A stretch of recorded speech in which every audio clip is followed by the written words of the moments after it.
téléspectateurs, bienvenue dans le Togo en marche. Il y a deux aspects qui gouvernent ce monde, la production et la consommation. Et quand on prend le secteur de l'agriculture par exemple, il y a plus de 60% en Afrique qui s'investissent chaque année dans la production, mais n'arrivent pas à nourrir les 40% restants.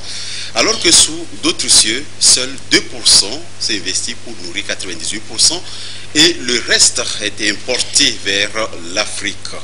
Chaque année, l'Afrique seule met plus de 35 milliards de dollars US dans l'importation de la nourriture. C'est dire qu'il y a problème. Il faut transformer tout le secteur, depuis la friche jusqu'à la consommation passant par le labour. Ces derniers temps, et dans la perspective de la mise en œuvre du PND, c'est le leitmotiv du gouvernement togolais. Il ne cesse de définir les pôles de transformation de notre agriculture. Et ce soir, nous parlons de l'enjeu même de cette transformation. Bonsoir Pierre. Bonsoir Adolphe, bonsoir à toutes et à tous. Heureux de vous savoir nombreux au rendez-vous de ce nouveau numéro de votre émission Le Togo en marche. Vous le savez, Adolphe l'a dit, l'axe 2 du plan national de développement veut promouvoir les pôles de transformation pour le gouvernement togolais. Il est question de mettre en place des agropoles justement pour faire valoir davantage l'agriculture togolaise. Le sujet était au rendez-vous de la 11e édition du Forum national du paysan togolais et la question que nous nous posons ce soir, si la production agricole reste encore excédentaire, que dit-on de la production, de la transformation d'abord et de la commercialisation? Tout à l'heure, nous tenterons de vous proposer des éléments de réponse et c'est avec les acteurs de la chaîne production, transformation et commercialisation. Ils ne sont plus d'ailleurs à présenter. Je vais quand même me sacrifier à la tradition. Juste à côté de moi, vous avez le ministre de l'Agriculture, Noël Koutira Bataka, ministre de l'Agriculture, de la production animale et halieutique. Bonsoir, monsieur le ministre. Bonsoir, Pierre. Merci de nous honorer de votre présence. Ça fait longtemps, nous cherchons à vous avoir sur ce plateau. Depuis votre nomination, aujourd'hui, c'est chose faite. Merci encore, monsieur le ministre. À côté du ministre de l'Agriculture, vous avez professeur Akpaka Toulassi Kodo, il est enseignant-chercheur aux universités du Togo. Il est membre de l'ATC, Association togolaise des consommateurs. Professeur, bonsoir. Bonsoir, monsieur le journaliste. Merci d'être là. Merci à vous aussi.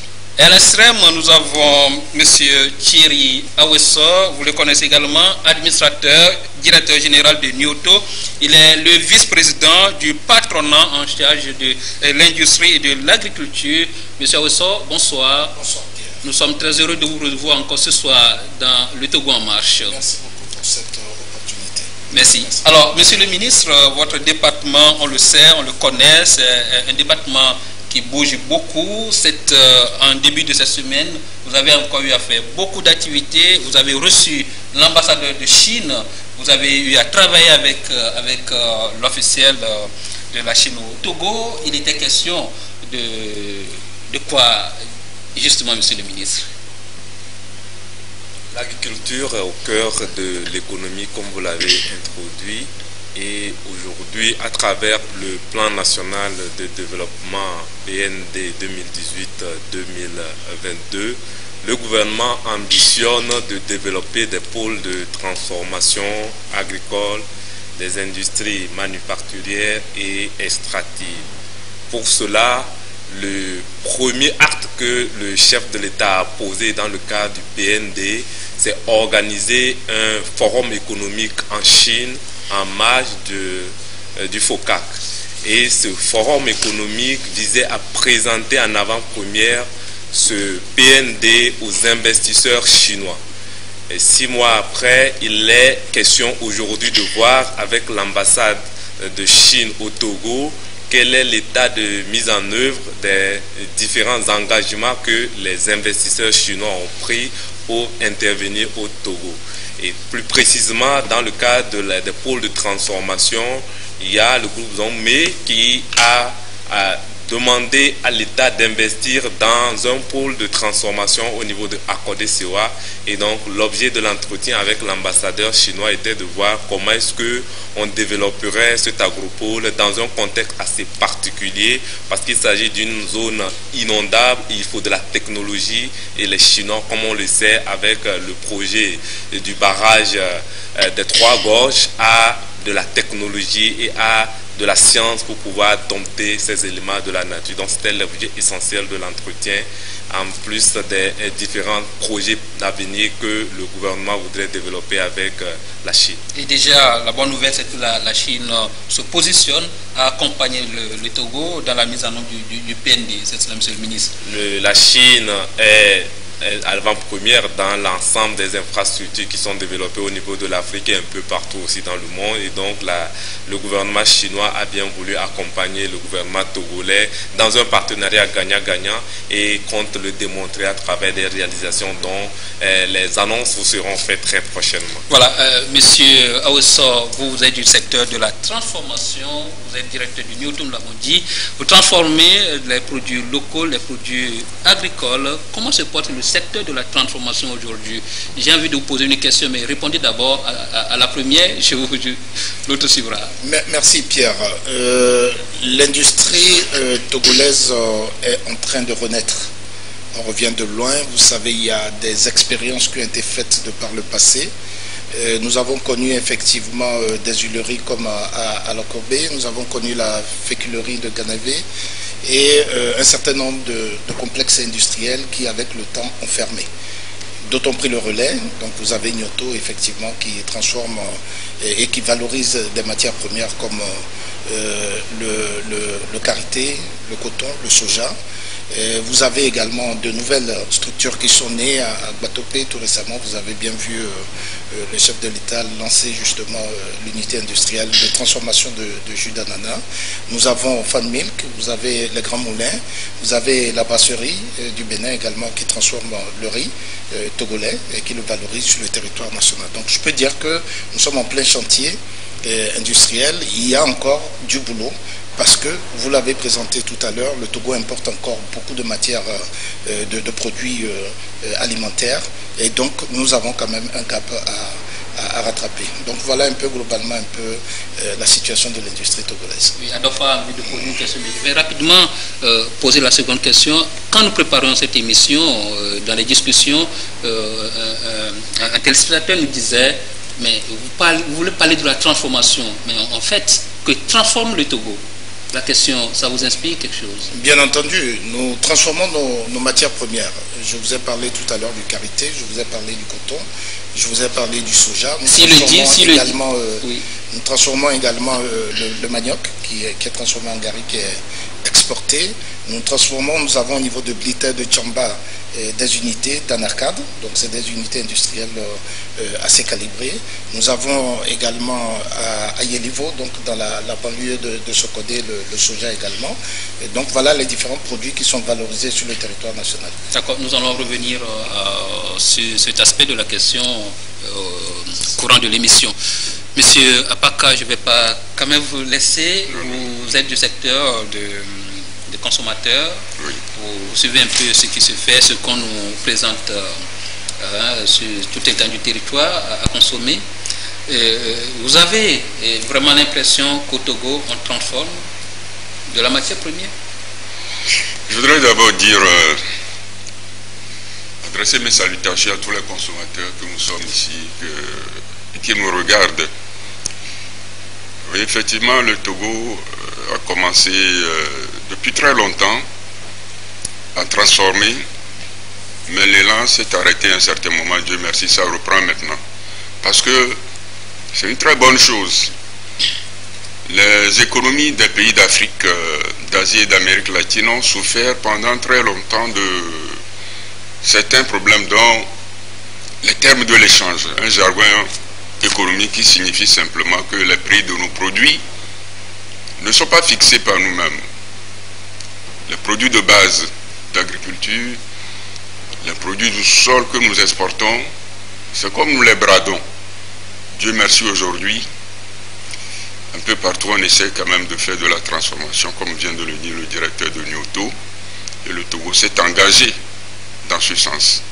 Je crois que ça va beaucoup nous aider et ça permettra à nos économies, en particulier à l'économie du Togo, de décoller. D'accord. Adolphe, bien. je vais quand même encore te le demander quand nous tournons ce sujet. Toi, principalement qui étais sur le terrain, est-ce que tu as vraiment l'impression qu'au Togo, ça bouge dans le secteur de la transformation? Beaucoup pensent que l'on est encore à l'étape, on va dire, artisanale. Oui, mais l'impression que j'ai eue, en fait, on a toujours transformé. Hein. On a toujours transformé. Parce que quand on produit, avant qu'on ne mange, il faut transformer.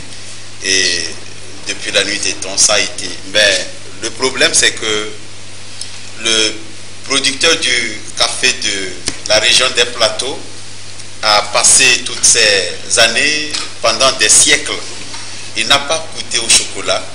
Tu te rends compte? Et quand on prend le domaine de l'épicerie, les vieilles ont de la maîtrise à fabriquer, mais au jour d'aujourd'hui, elles sont en train de partir, mais il n'y a pas de la relève. Vous comprenez? Et quand on analyse maintenant le domaine de la transformation au Togo, c'est vrai, M. Awisson l'a dit, sur notre passage, on pourra voir des usines qui ont fermé, mais d'autres sont naissantes, et on a l'impression comme le Togo ne fait pas encore grand. La transformation elle est depuis la production artisanale jusqu'à l'industriel, mais ça se fait à petits coups. Mais ce soir, nous parlons de la transformation. Ce n'est pas transformer le produit fini de l'agriculture, nous parlons de la transformation même de l'agriculture. Il faut transformer depuis la friche jusqu'à la consommation, passant par le labour. C'est la problématique de la soirée.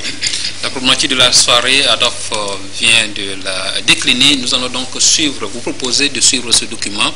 Nous suivons ensemble, on se retrouve par rapport à tout ce qui se fait dans le domaine de la production et on se retrouve juste après.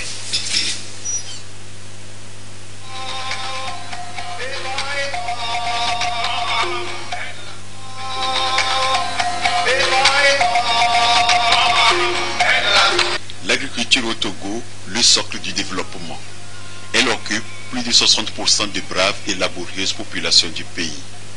Ceci était à l'honneur au lancement du PND, Plan National de Développement. C'est le lieu pour moi de relever et saluer le mérite des braves et laborieuses populations de notre pays. Car chaque jour, entre le lever et le coucher du soleil, et bien plus encore parfois, ce sont elles qui donnent vie à notre devise nationale dont le premier mot est travail. Le travail, une valeur bien connue et entretenue depuis des générations. Seulement, malgré les nombreux sacrifices, le pays peine encore à tirer la plus-value de sa production. Alors, deux concepts principaux font leur apparition ces dernières années dans les programmes et plans du gouvernement. La croissance inclusive et la prospérité partagée. Notre profession de foi, selon laquelle nous sommes les seuls artisans du bonheur et de l'avenir de notre nation, est source de responsabilité collective et solidaire. Le développement n'a de vertu que lorsqu'il parvient à se frayer un chemin jusqu'au hameau lointain et à vivre dans tous les foyers. Nous sommes donc déterminés à réaliser cette évolution qualitative et nous sommes convaincus que nous en sommes capables.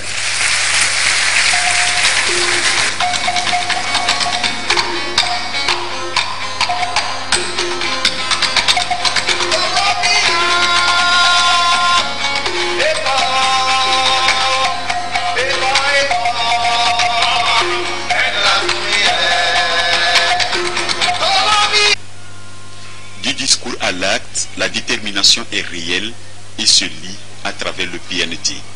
L'agriculture occupe l'axe 2. Mais problème, depuis la nuit des temps, les 60% de la population arrivent difficilement à nourrir 40% restants avant de penser au développement. Une situation généralisée en Afrique. Pourtant, nos pays sont champions en exportation des matières premières agricoles et importation des produits vivriers. Il faut inverser la tendance. Bonne nouvelle, l'agriculture togolaise est en voie de transformation. Il faut muer de l'agriculture de friche à l'agriculture mécanisée et industrielle. La transformation, c'est le maître mot aujourd'hui dans le secteur. Depuis les travaux de labour jusqu'à la consommation, des initiatives naissent ça et là. Nous sommes à Yelivo, dans la région centrale. C'est une usine de transformation de soja et d'arachide qui nous ouvre ses portes.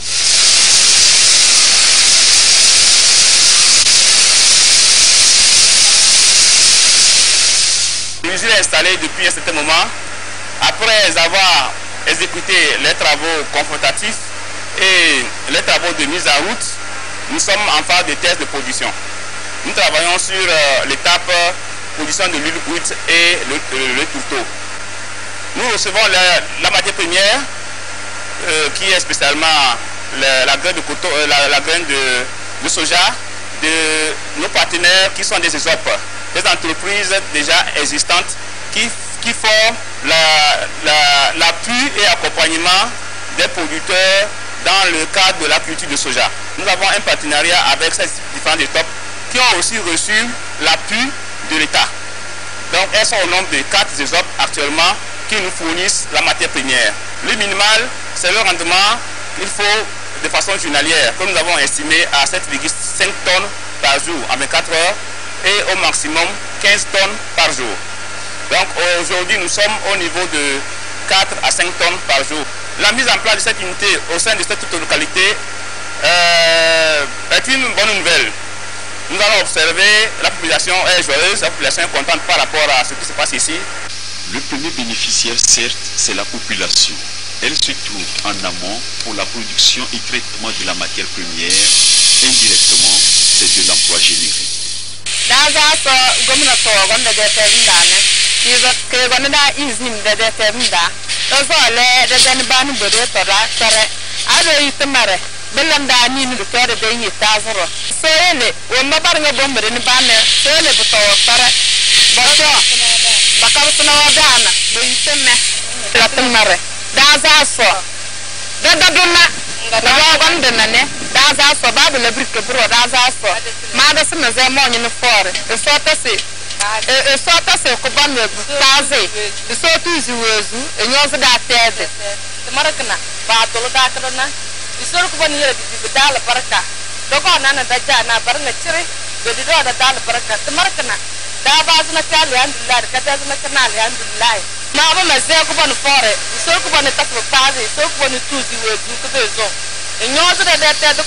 Comme on le voit, des femmes qui n'ont jamais espéré ont trouvé des emplois temporaires.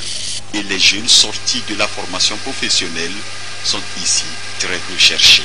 J'ai fait la mécanique générale, en tournage et en ajustage, j'ai fait la soudure et on est là pour la production des produits. Notre souhait, c'est que l'entreprise grandisse et même mes petits soeurs, mes frères puissent travailler un jour ici. Notre grand souhait, c'est que l'entreprise vive. C'est ça on veut. Nous étions de l'usine, nous sommes des techniciens dans la boîte qui entretiennent les matériels tout comme côté électrique comme mécanique. En fait, notre souhait, c'est ce que nous attendons depuis très fort longtemps, d'avoir ces petits trucs dans nos milieux pour encourager la jeunesse, pour que le développement soit encore plus avancé. Lorsqu'on passe à la transformation dans l'agriculture, ce sont les milieux ruraux qui se transforment aussi. À Yelivo, le chef du village mesure déjà le développement que cela va répercuter sur sa communauté.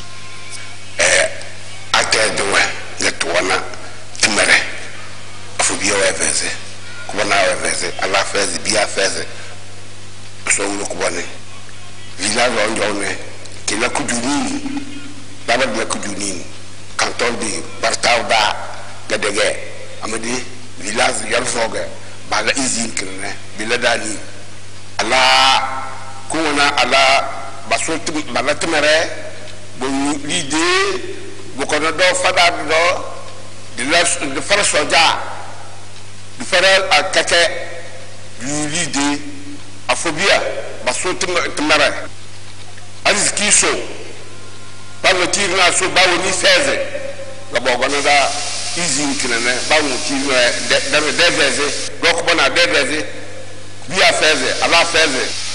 L'usine est conçue pour triturer un maximum de 15 tonnes par jour dans la production de l'huile et des tourteaux de soja et d'arachide.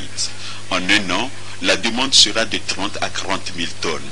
Il faut alors penser plus sérieusement à la production. Ainsi, le gouvernement a noué un partenariat avec ETD, Entreprise Territoire et Développement, pour tourner en plein temps les ESOP.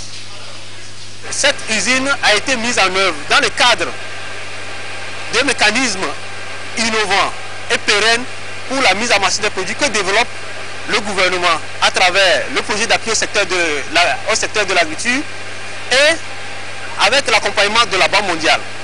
Aujourd'hui, l'impact que nous voulons, c'est de consolider les plus de 497 emplois déjà créés à travers les ESOP, parce qu'une usine, vous avez vu le monde, il y a les manœuvres, il y a les techniciens permanents, au moins 5. Il y a la main d'œuvre journalière qui sera créée dans le village ici. Et en même temps, cette usine constitue un marché sûr pour tous les ESOP qui produisent le soja. Les producteurs ne souffriront plus de manque de preneurs et nous aussi, nous valorisons le produit. On ne va plus brader nos produits à l'exportation, on le transforme et ça sera consommé d'abord par nous et nous-mêmes et avant de regarder le marché extérieur. Donc c'est la création de cette valeur ajoutée qui va intervenir dans l'économie nationale et créer de la valeur pour pouvoir... Mais donc à la base, c'est d'améliorer de manière conséquente le revenu des producteurs. Parce que l'usine transforme les quantités de produits qui seront mis à leur disposition. La transformation, elle s'est aussi invitée en plein cœur du Forum national du paysan, édition 2019. Le thème de cette édition en est évocateur, les pôles de transformation agricole pour valoriser les potentialités au Togo, une nouvelle vision traduite par le PND. Nous sommes dans l'agriculture familiale. Cela ne veut pas dire qu'on peut faire du business. Nous vivons de cela. C'est l'agriculture familiale qui nourrit le monde jusqu'à ce jour. Donc il est question seulement d'avoir l'esprit économique, l'esprit entrepreneuriat. Donc des petits producteurs que vous voyez dans ce sens, et c'est des entrepreneurs en miniature. Donc sur la chaîne de valeur, c'est comme la chaîne de production de filière, c'est comme nous devons disposer des gens qui sont prêts à vendre nos produits pour la transformation. Il est question de prôner aussi la consommation locale. C'est ça la différence pour ce forum cette année. Il est question de sensibiliser les Togolais à avoir du goût pour la consommation des produits locaux. Des produits locaux issus de l'ingéniosité des entrepreneurs ruraux en miniature, ils ont pris d'assaut les stands. Un tour alors pour se rendre compte de l'énorme richesse dont dispose le Togo dans ce secteur. Ce sont des produits de notre terre, des produits tout naturels. Nous avons la moutarde à la graine de néré que nous avons surnommée Abiti ou Chotou. Et c'est une moutarde que nous faisons nous-mêmes, sans additifs, sans produits chimiques, mais dans de bonnes conditions. Et ça, c'est pour la population togolaise. Nous avons la matière première. La matière première est disponible. Funk Food va au niveau dans les fermes de Palimé et de Diaglé et autres, même à l'intérieur du pays, pour avoir le curcuma et le gingembre sous forme frais. Et donc nous revenons transformer au niveau de Lomé à Agoué-Sogosito. Pour la moutarde à la graine de néré, nous allons jusque dans les recoins de Dapan, même pour acheter la graine de néré à Sotoubois, à Dapan et sur l'itinéraire pour acheter les graines de néré et nous revenons les transformer. Pour le moment, la transformation se fait localement, sous forme traditionnelle. Donc nous utilisons nos pilons, les couteaux, les séchoirs, nous sommes à l'ère traditionnelle. Les emballages, c'est une casse-tête. Nous récupérons nos emballages depuis Lomé à Lomé et c'est un seul fournisseur. Des fois, on commande la qualité qu'on te livre. À la prochaine fois, ce qu'il t'amène également, c'est différent. Et nous avons des problèmes avec les boulangères. Quand ils achètent les farines, que des fois ça se casse, les emballages même ça se déchire. C'est difficile. Sur la plupart des tables d'exposition, comme on le voit, les produits dominants sont des épices. De braves femmes qui s'évertuent à reproduire selon les formules de la grand-mère.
On a une unité de production que l'on a fait dans la démarche qualité. Ça veut dire démarche en avant. Si tu entres par ici, tu sors par l'autre côté. Et on a une unité pour chaque production.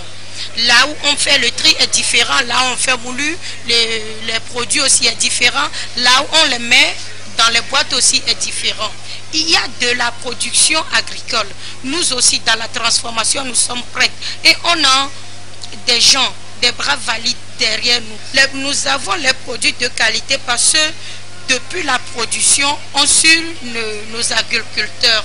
Il n'y a pas de produits chimiques, ils n'utilisent pas de l'engrais chimique.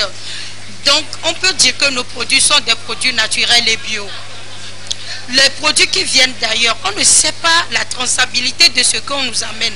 On ne sait pas ce qu'on met dedans. Et c'est ça qui nous tue. Les capacités sont là. Reste à aller plus loin dans la transformation industrielle. Les écoles et universités commencent à y penser, à savoir former des jeunes entrepreneurs ruraux. Ici, c'est le cas de la pomme d'anacarde que nous avons transformée en jus nutritif 100% naturel. L'anacarde aujourd'hui, qui est une filière porteuse à fort potentiel, nous avons remarqué que la pomme d'anacarde est un fruit qui est vraiment délaissé dans les champs et tout ça, mais pourtant qui constitue un fruit très riche pour la santé, pour le bien-être de l'homme. Et donc nous avons dit pourquoi ne pas faire de ce joyau-là un business en fait. Et c'est partant de là nous avons voulu faire cette transformation pour quand même bénéficier à tout le monde de ces merveilles qu'il contient. Par rapport à cette production que vous voyez présentement, nous sommes partis sur la base du traditionnel, de l'artisanal en fait. Nous utilisons vraiment les recettes de la grand-mère à l'étape traditionnelle. Mais dans cette logique, nous avons quand même une vision, c'est pouvoir atteindre une transformation industrielle. Les choses se font petitement et individuellement, mais très bien. Ce producteur, par exemple, est venu présenter sa création.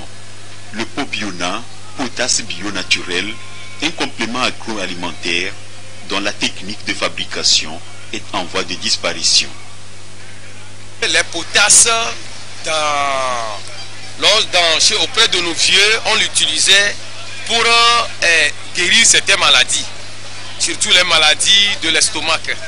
Bon, c'est à partir de cela que nous avons développé notre recherche pour fabriquer Pobiona. Ouais. Et notre Pobiona est une potasse. Vous allez voir qu'il y a deux sortes de qualités. On a utilisé 7 plantes médicinales pour le faire. Et avant que nous l'exposons, nous passons par les analyses à l'Esteba comme à l'ITRA pour pouvoir sortir quelque chose qui ne serait pas critique sur le marché. La recherche est aussi au rendez-vous. De la multitude des résultats que présente l'ITRA, cette invention retient notre attention. le DH-Amp, un champagne authentiquement togolais. C'est du vin de palme qui est stabilisé et donc qu'on appelle DH-Amp. Et donc la pression fait sauter ce vin-là.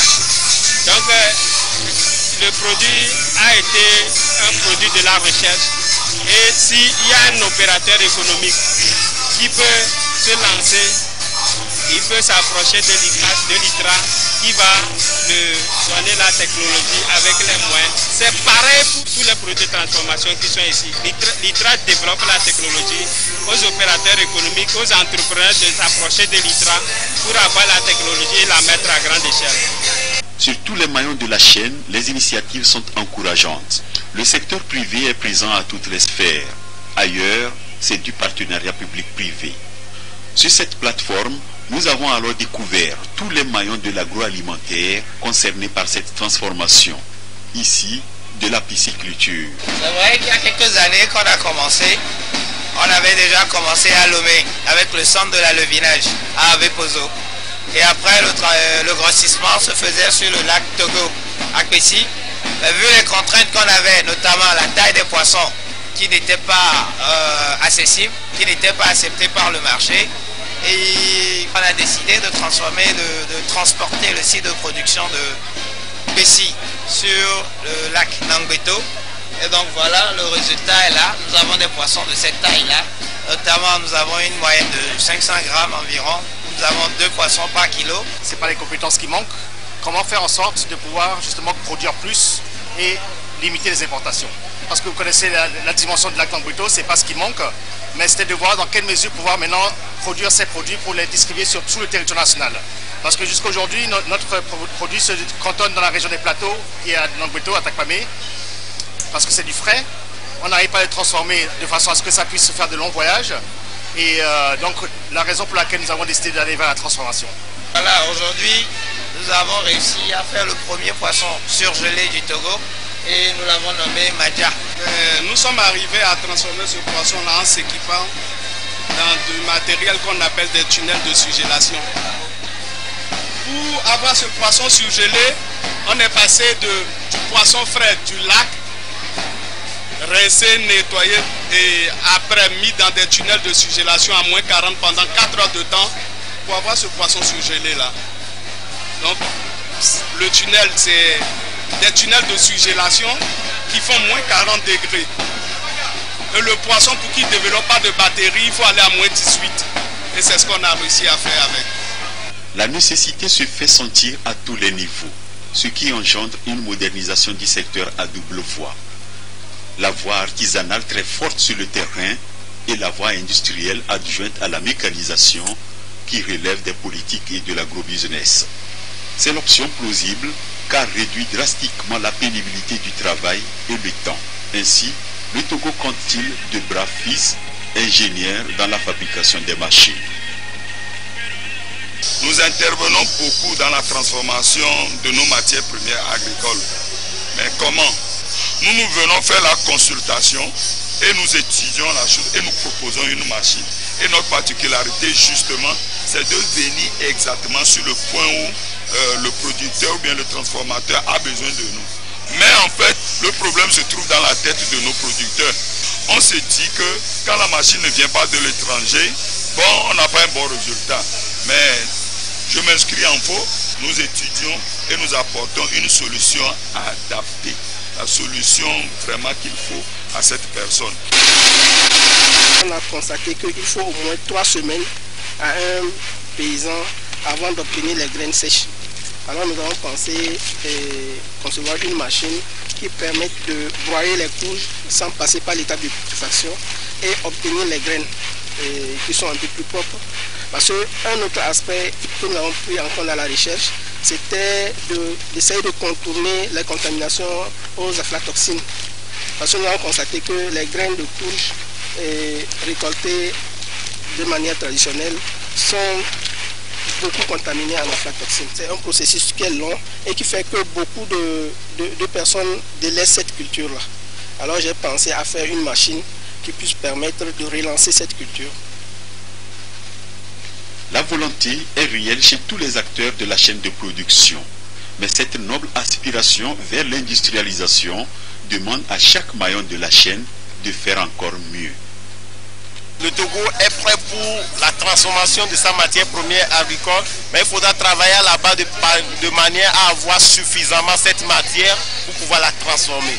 Dans toutes ces transformations, il y a des difficultés que nous rencontrons, et notamment la matière première, la disponibilité de la matière première. N'oubliez pas que nous transformons les graines de coton spécialement du Togo, et par moment, on a des ruptures ou bien les coûts de la graine qui sont un peu élevés. Au même moment, nous avons des difficultés sur les pièces de rechange de l'outil industriel. La plupart des pièces de rechange sont importées de l'extérieur et le délai d'exportation fait que nous avons des soucis pour pouvoir répondre réellement dans le délai. Nous avons beaucoup de difficultés sur le plan énergétique, le coût d'abord et puis la disponibilité. Par moment, on nous coupe le courant et l'énergie électrique est coupée.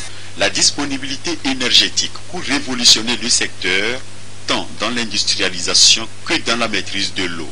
Là aussi, ce ne sont pas des initiatives qui manquent. Ares Togo, spécialisé dans l'énergie solaire, propose son système paysan de pompage d'eau. Il permet aux paysans de mener des activités durant toutes les saisons et de résister au changement climatique. Nous proposons aux paysans de pouvoir avoir une agriculture résiliente qui s'adapte en fait aux conditions climatiques qui sont en train d'évoluer. Aujourd'hui, quand nous regardons vers le nord, par exemple, nous avons une sécheresse des cultures qui ampute les récoltes de manière assez énorme.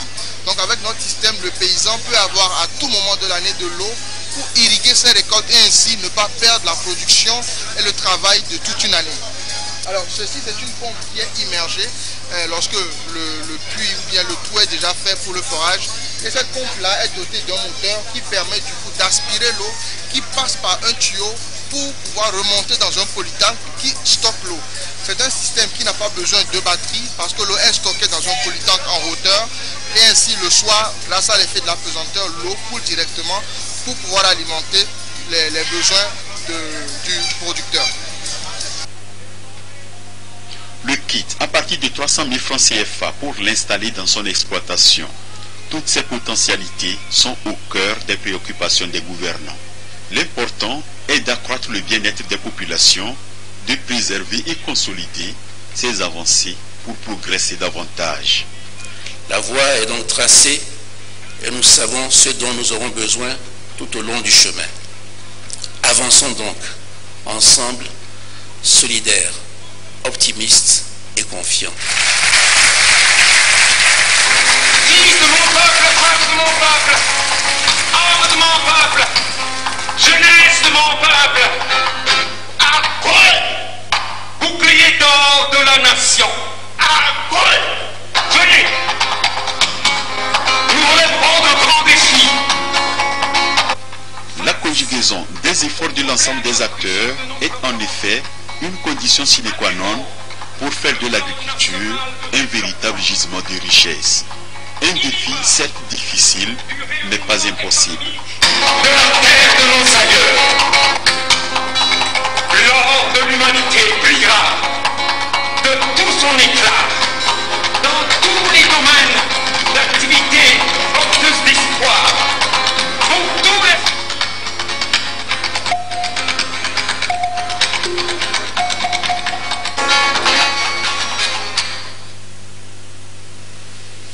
Et nous voici de retour sur ce plateau. Vous êtes dans le Togo en marche. Sur ce plateau, je vous le rappelle, nous sommes avec le ministre de l'Agriculture, Noël Koutera Bataka, à côté de moi. À l'extrême, vous avez le professeur Akbaka Kodjo. Il est enseignant chercheur aux universités du Togo. Et de l'autre côté, vous avez M. Awesso Thierry. Il est le vice-président du patronat et également il est chargé de l'industrie de l'agriculture. Monsieur le ministre, nous avons ensemble suivi le document. Nous avons compris que la 11e édition du Forum national du paysan togolais a vécu. Ce forum était placé sous le thème les pôles de transformation agricole pour valoriser les potentiels du Togo et une nouvelle vision traduite par le PND. Monsieur le ministre, à l'issue de ce forum, est-ce que les fruits on va dire, les fruits ont-ils tenu la promesse des fleurs? Le forum a exactement cristallisé l'attention sur le changement de paradigme que le PND a voulu impulser à l'économie nationale.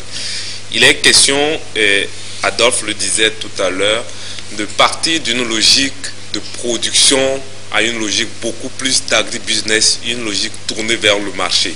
Si la production n'est pas transformée en produits alimentaires, il ne va pas réaliser la sécurité alimentaire de la population. Si la production n'est pas transformée en valeur, il ne va pas générer du revenu pour le producteur.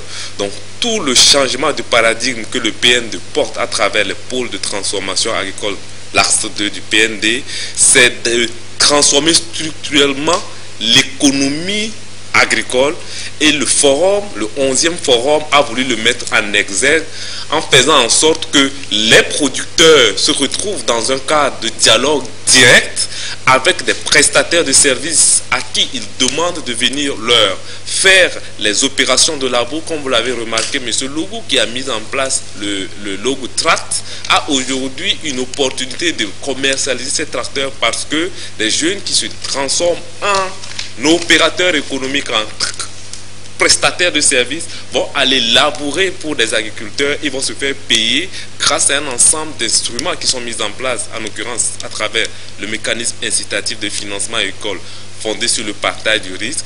Et ces agriculteurs organisés en coopérative constituent des débouchés en termes de surface labourable pour les jeunes prestataires de services. Et les agriculteurs aussi ont dialogué avec les fournisseurs d'intrants, semences, comme vous l'avez vu, le réseau des producteurs de semences qui discutent aujourd'hui sur des contrats fermes entre producteurs et eux qui sont des distributeurs de semences. Et la troisième partie, c'est le dialogue avec des industriels. Et Nyoto peut vous le confirmer. Dans le cadre du forum, Nyoto a exprimé des besoins en soja.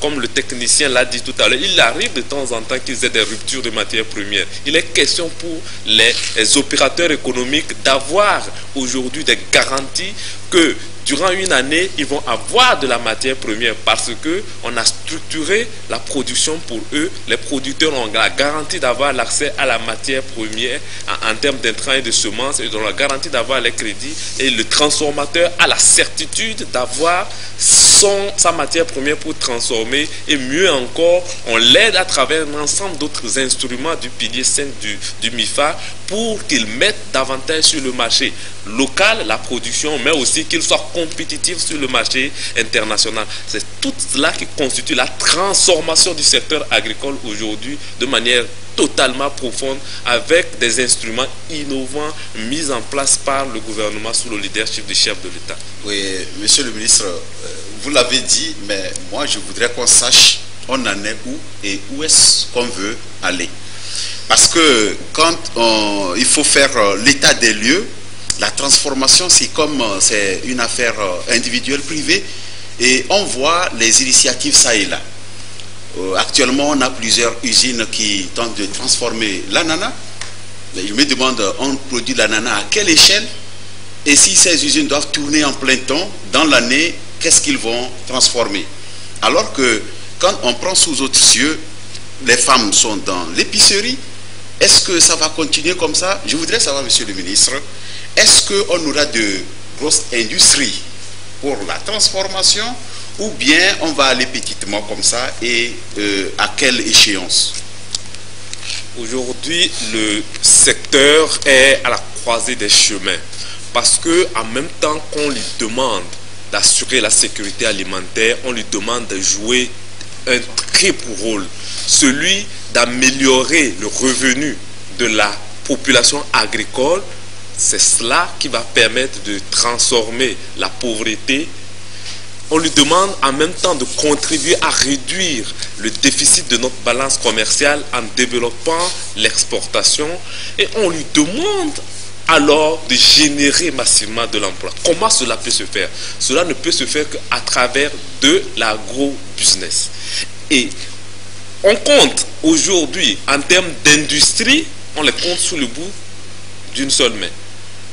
en termes d'agro-industrie, quand tu as fini de parler de la brasserie de Nyoto, et encore, quand tu triches en utilisant la nouvelle société cotonnière, Nyoto, et tu ajoutes Fan Mill, pas en plein temps dans l'année.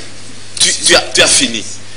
Aujourd'hui, le tissu de la transformation, c'est dans des petites entreprises. Ce sont ces entreprises que le secteur veut mettre à niveau. Et ces entreprises, comme Nyoto l'a dit, vous l'avez répété, quand les entreprises n'ont pas la garantie de la matière première, ils ne savent pas s'installer. D'où la philosophie du gouvernement qui est d'utiliser un deuxième instrument qui est celui des agropoles, qui consiste à concentrer sur un territoire un ensemble d'industries et d'unités de transformation qui vont tirer meilleur profit de leur synergie et arriver à organiser, structurer la production pour se sécuriser de la matière première et mettre sur le marché des produits et transformer. La transformation dans le secteur agricole n'est pas uniquement une question de transformation du produit, mais c'est la transformation de toute la chaîne d'organisation et c'est le rôle fondamental que le gouvernement est en train de jouer en mettant en place le mécanisme incitatif de financement agricole qui a si tant bien marché pour sa phase pilote que le gouvernement a décidé de l'ouvrir au secteur privé pour davantage donner plus de dimension à cet instrument-là et faire venir les acteurs. Où est-ce qu'on en est? On est à la phase du début de l'industrialisation de l'économie togolaise à partir de l'industrialisation dans le secteur agroalimentaire. Monsieur Awesso, est-ce qu'on va dire qu'aujourd'hui les agropoles que le gouvernement tente de mettre sur place à travers le PND constituent ou bien rassurent l'avenir de l'industrie togolaise? Votre question est pertinente. Je vais aborder exactement dans le même sens que le ministre de l'Agriculture. Il a été très clair et je salue l'initiative d'ailleurs du gouvernement d'avoir bien voulu renforcer le partenariat public et privé. Ce n'est probablement peut-être pas l'occasion d'en parler en long et en large, mais nous avons aujourd'hui un cadre qui a été fixé par le chef de l'État qui permet aux différents acteurs publics et privés de se parler et d'échanger pour améliorer complètement le climat des affaires et faire en sorte que nous puissions trouver des solutions à nos différents problèmes.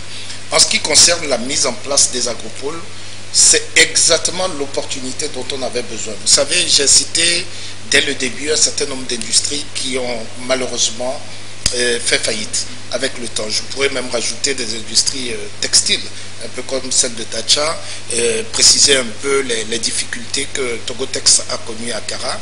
On a tiré le son de tout ça pour essayer de mettre les trois piliers fondamentaux qui fondent l'industrie et qui font la croissance d'une économie. Vous avez les producteurs, vous avez des transformateurs et vous avez la commercialisation des produits. Il fallait réussir à mutualiser complètement ces différents, j'allais dire, piliers et faire en sorte que le développement de notre pays se retrouve de façon très très stable dans une dynamique d'ensemble.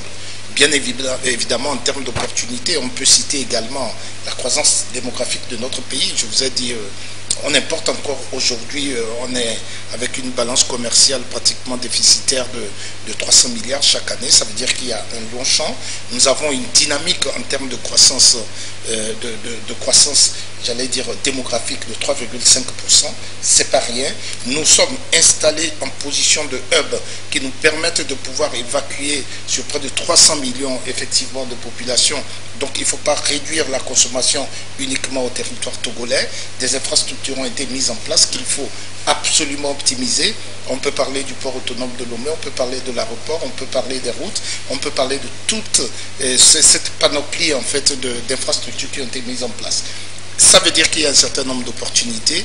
Nous devons absolument les utiliser, les valoriser davantage. Donc je crois que le débat doit être autour plutôt de ce que nous devons mettre en place pour limiter après les menaces qui sont quand même assez importantes. Si vous nous donnez l'occasion, on vous parlera effectivement de ces menaces. Monsieur Awesso, nous restons toujours avec vous. C'est le responsable à la production de votre usine Nyoto qui l'a dit qu'il manque de la matière première. Et une fois on vous a rendu visite là, il est dit que dans l'année, il y a 3 mois pour travailler le karité, 3 mois pour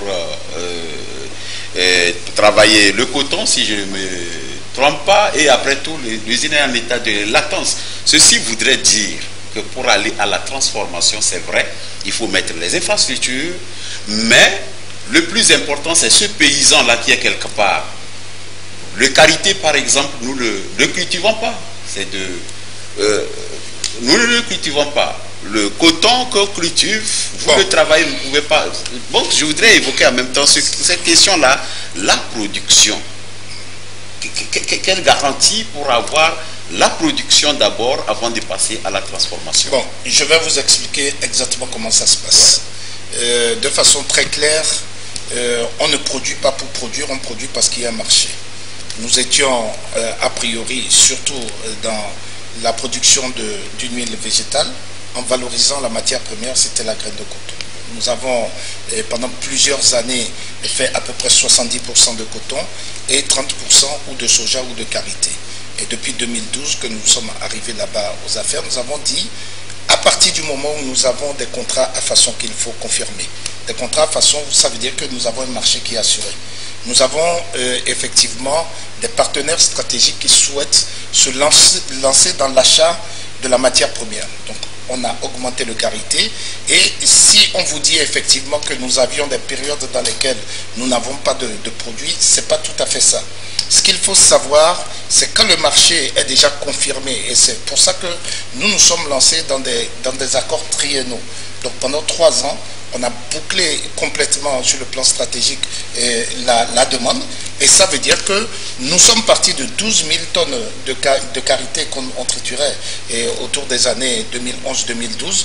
Aujourd'hui, nous faisons 38 000 tonnes de karité. Le Togo lui-même est en train de structurer, avec l'appui du ministère de l'Agriculture, la filière karité. Il faut savoir, effectivement, comme vous l'aviez dit, c'est un arbre sauvage qu'on ne maîtrise pas suffisamment parce qu'il évolue en fonction de son écosystème, et ce n'est pas sûr que quand on importe peut-être des essences nouvelles, qu'il puisse produire avec les garanties en termes de volume qu'on souhaite. Ce qui est certain, le Togo aujourd'hui, on estime autour de 30 000 tonnes à peu près la disponibilité des amandes de karité. Nyoto aujourd'hui peut absorber la totalité effectivement de ces amandes, bien évidemment. Il y a un travail très bien. Donc il y a la compétition sur le terrain. Le prix auquel le karité est acheté pousse le producteur effectivement à proposer ça au plus offrant. Donc on intègre effectivement ce problème industriel qui nous amène à dire comment trouver tous les paramètres les plus incitatifs pour valoriser la matière première sur le territoire national. Ça garantit la problématique de l'emploi qui trouve forcément une opportunité. Ça garantit également la valeur ajoutée, parce que sachez que sur chaque tonne de karité qui est prélevée sur les champs, depuis effectivement les femmes qui collectent jusqu'à celles qui les traitent avant que ça n'arrive en réception stockage à Nyoto, il y a à peu près 7,5 emplois qui sont créés. Vous pouvez voir un peu en termes d'emplois résilients, en termes d'emplois saisonniers, parce que c'est peut-être là-bas que vous avez un peu mal compris la situation. Effectivement, il y a des emplois qui se font pendant une période, la période karité, et puis après on a la période coton dans laquelle nous faisons en alternance, et on a toujours de l'activité. En parlant de votre société, je crois que on veut toucher le problème de la production globale. De façon générale. Oui, effectivement. C'est pas qu'on a indexé quand même Nyoto. Non, il arrive effectivement. Voilà, merci beaucoup pour les précisions que vous avez apportées. Professeur Kaka, moi j'ai envie de vous dire, vous avez suivi le débat et tout ce que nous avons suivi ensemble dans le document. On comprend qu'il y a une floraison, en tout cas des unités de production qui se mettent en place, mais au niveau de l'ATC, quelle est aujourd'hui l'inquiétude à votre niveau par rapport à tout ce qui se fait, à tout ce qu'on voit? Vous avez lu dans la pensée, parce que au nom de l'ATC, l'Association togolaise des consommateurs, au nom des consommateurs que nous sommes ici et qui nous regardent, je voudrais plutôt transformer mes inquiétudes en souhaits, formuler des souhaits. Et le souhait numéro 1, c'est qu'on arrive à réduire l'exportation de nos produits de base, des matières premières. Et ça permettra de résoudre d'autres problèmes, notamment celui de, je le disais tantôt, du terme de l'échange, de détérioration des termes de l'échange, c'est-à-dire éviter de brader nos produits. Secondo, essayer de régler les problèmes des normes de qualité, parce que nous parlons de transformation. Est-ce que les normes de qualité sont réellement respectées? Tertio, fixer pour nos produits des prix qui sont accessibles au commun des consommateurs. Et puis quatrièmement, passer des pratiques artisanales à des pratiques industrielles réellement. Et cela permettra, comme l'a dit tantôt Monsieur le ministre, non seulement de transformer les matières premières, mais de transformer aussi l'agriculture. Alors, pour le bien-être de la population. Alors vous voulez dire, à la lumière de tout ce que l'un et l'autre on s'est dit, bien, en considérant leurs interventions, si le Togo reste à cette étape, on ne pourra pas décoller. C'est ce que vous voulez dire? Non, je ne le dis pas. Il faut être optimiste. Il faut commencer, et c'est ce que nous avons commencé à faire. Et quelqu'un disait tout à l'heure qu'il y a trop d'industries disparates. C'est une première étape.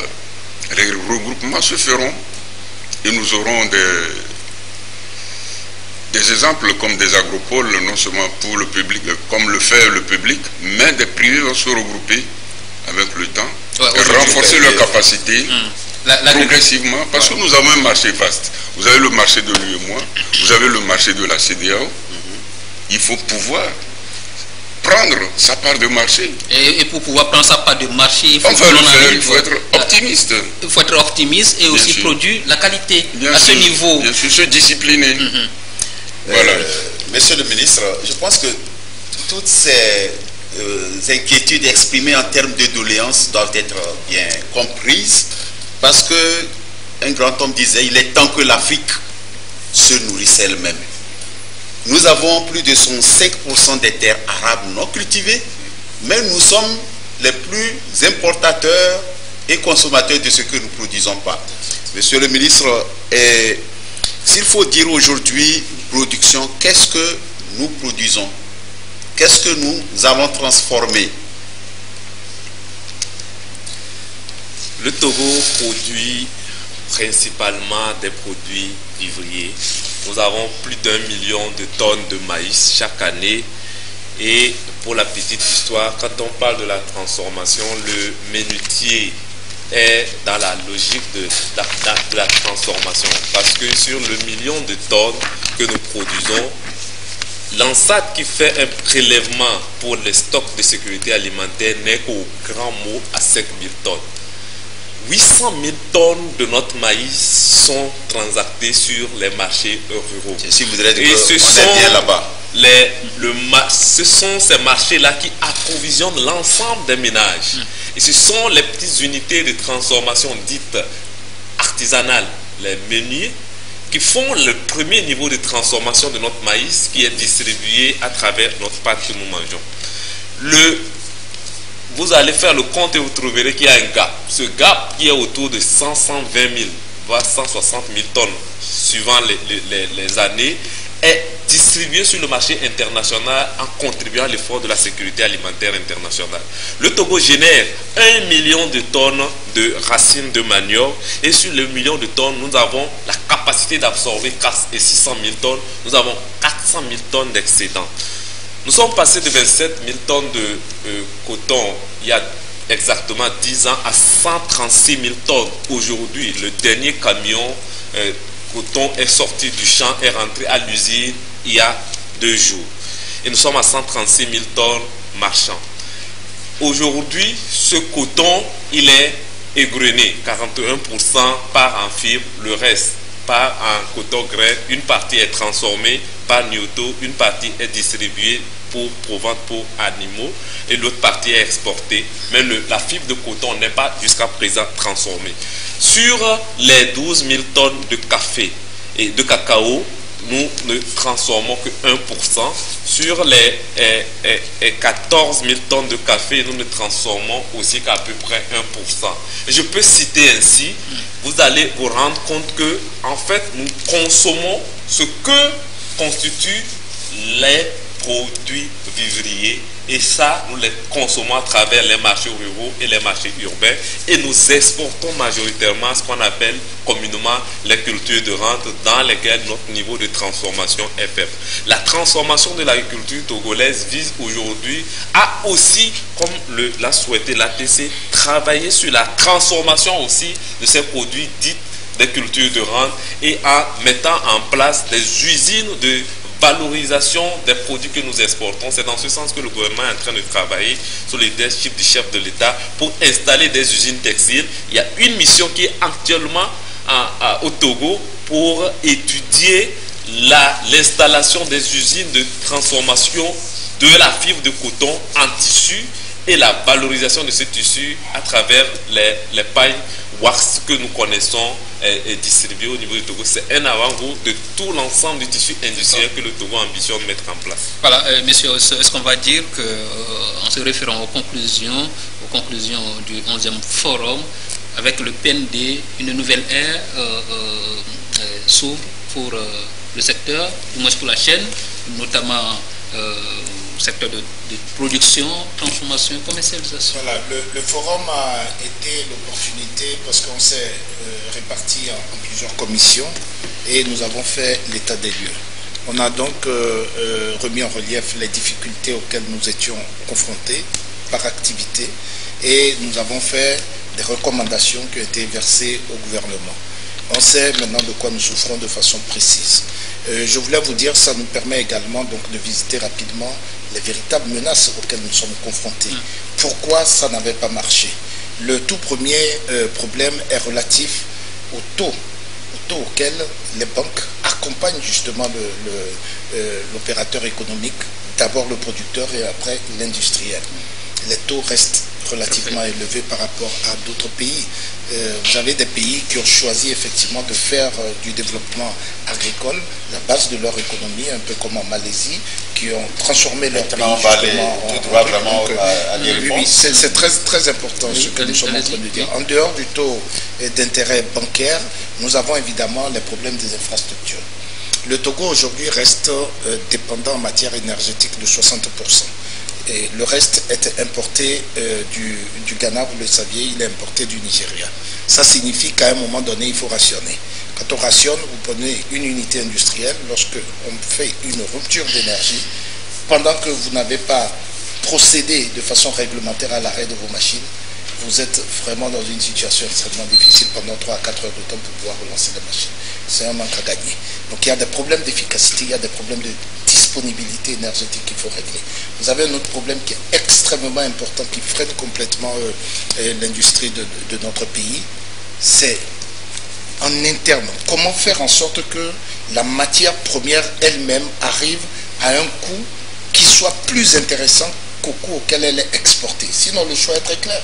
Le producteur, il va se dire, je préfère aller exporter que de valoriser le prix sur le territoire togolais. Donc, il faut, sur ce plan, que nous continuions les discussions avec le gouvernement pour que des mesures soient prises pour protéger davantage notre marché et faire en sorte que la valeur ajoutée soit réellement une confirmation. Je veux dire par rapport à ça que d'autres pays ont fait des expériences. Je peux prendre l'expérience du Bénin. Il y a 2 écoles. Au Bénin, ils ont fixé des prix, je dirais tout simplement, ils ont fixé une prime à l'exportation, c'est-à-dire qu'ils ont mis une barrière, elle est pour le karité autour de 60 000 francs. Si vous êtes capable effectivement d'exporter, quand on vous rajoute effectivement cette valeur pour l'exportation, ça vous freine. C'est vraiment bien aussi de s'inspirer de là où les autres ont réussi pour pouvoir avancer. Et au Burkina, il y a une deuxième école, c'est très simple.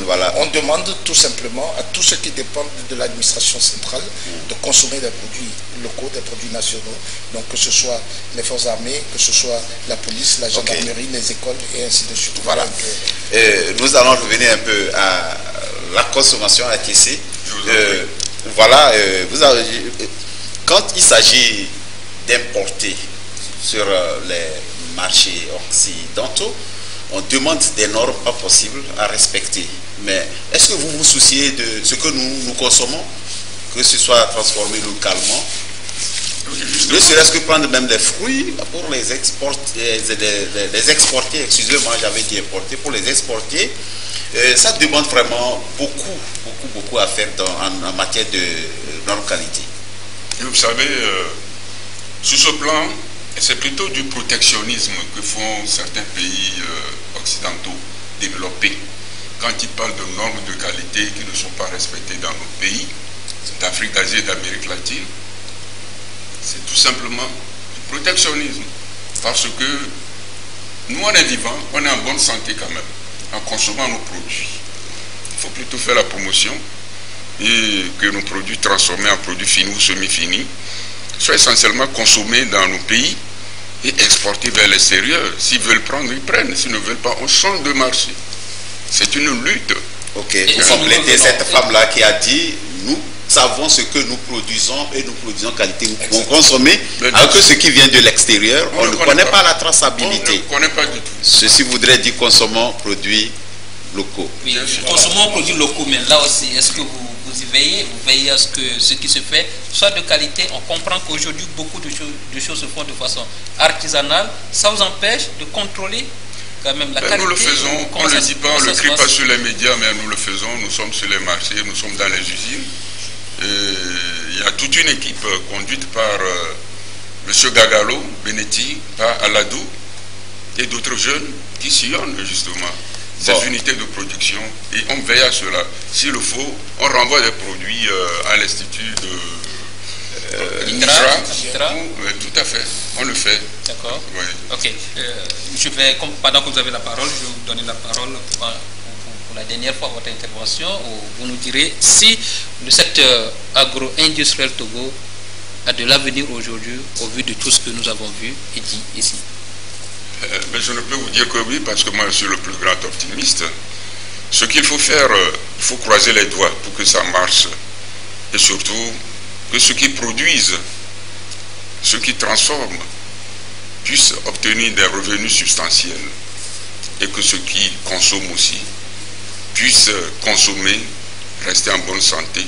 Et que tout cela participe au bien-être de la population togolaise. Je vous remercie.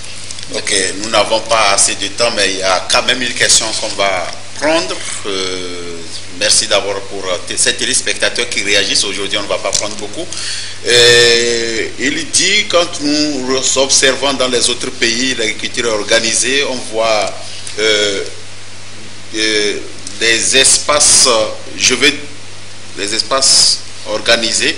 Bon, je pense qu'il parle du foncier, ouais. Voilà, comment le foncier est géré. Et là, monsieur le ministre, vous allez répondre à la question. Et je vais la formuler comme ça. Et en fait, il est cité en Afrique que c'est le Rwanda qui a plus réussi dans la transformation de son agriculture. Quand vous êtes en vue aérienne, vous allez voir comment c'est bien organisé. Et est-ce que nous ne pouvons pas arriver là? Parce que j'ai l'impression que ici, qui a un hectare l'exploite à sa manière, qui a de l'eau l'exploite à sa manière. C'est ça. Du foncier. Voilà. De la gestion des espaces d'abord. Parce que cultiver le riz, on le fait en planche ailleurs. Monsieur le ministre. Le gouvernement a adopté un décret le 27 avril dernier portant sur l'obligation de mise en valeur des terres foncières. Ce décret est issu du code foncier domanial de juin 2018. Et dans le code, il y a des réformes majeures qui sont mises en place et que le gouvernement intend de traduire à travers les décrets d'application. Aujourd'hui, il y a un communiqué que le ministère de l'Agriculture a lancé en parlant de l'enregistrement des producteurs.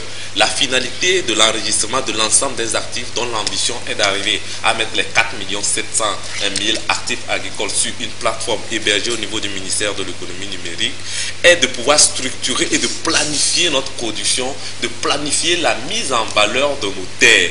Les coopératives seront structurées à partir des filières pour s'assurer de livrer aux industries de la matière première de qualité suivant les normes et les standards qui seront déterminés. Les agriculteurs seront organisés à planifier leur espace et à mettre en champ en même temps, à travers le mécanisme incitatif de financement agricole, leurs espaces à créer ainsi des débouchés pour les prestataires de services. Donc c'est un appel à l'ensemble des acteurs. Donc l'ensemble du processus d'enregistrement qui est lancé vise à planifier l'occupation de nos espaces. L'ATC a parlé aussi de la question de la qualité. Pour s'assurer de la compétitivité de nos produits, nous sommes en train de mettre en œuvre un plan de mise en place de label qualité et avec le ministère du Commerce qui a pris aujourd'hui même un arrêté portant réglementation de la mise en norme de qualité de l'ensemble des produits qui vont rentrer sur le territoire, le Togo est en train de déployer un ensemble d'instruments incitatifs. Il faut s'assurer que sur l'ensemble du territoire, on fait de la qualité et on veut aussi veiller à ce que la qualité ne soit pas que pour l'extérieur, mais aussi pour l'intérieur. C'est pour ça que le plan de promotion des produits sous signe qualité veut rassurer les consommateurs à utiliser notre production. Comme vous l'avez vu, l'ensemble des femmes qui sont intervenues au niveau du sujet, elles mettent en valeur la qualité de nos produits et il va falloir qu'on les consomme tous, togolaises de Togolais. Voilà, monsieur Ossa, votre mot de la fin. Merci beaucoup. Je pense que je vais partir d'une globalité. Et rapidement. La population mondiale augmente et va doubler d'ici 2050. Je pense qu'on va donner juste un mot de la fin, puisqu'on a fini vraiment le temps. L'enjeu de demain, c'est comment nourrir effectivement cette population. Et c'est pour ça que le choix du Togo de se lancer vraiment dans la production et la transformation de la production agricole ici, c'est l'enjeu de demain sur le plan stratégique. Il fallait absolument le faire. Mais s'il vous plaît, un bémol, ça c'est pas rapport. On va le couper, on va donner la chose aux autres. Je souhaiterais que nous faisions en sorte que nos terres ne soient pas laissées à la merci des étrangers qui vont exporter les produits et que les dispositions soient prises. Je vous remercie. Donc Adolphe, c'est la fin de oui, c'est la fin vraiment. Le temps était insuffisant, mais nous allons dire merci à tous ceux qui nous ont suivis et qui ont envoyé des messages pour féliciter le gouvernement dans tout ce qu'il fait et féliciter aussi l'émission qui fait beaucoup d'efforts. Nous allons dire merci aussi à Obossou et à Bouchidi qui ont donné de très belles images ce soir. Merci à toute l'équipe qui nous a aidés dans la réalisation de cette émission. Merci à vous qui nous avez suivis. On se retrouve le dernier jeudi de ce mois, si tout va bien, pour d'autres numéros. D'ici là, portez-vous bien. Et à la prochaine.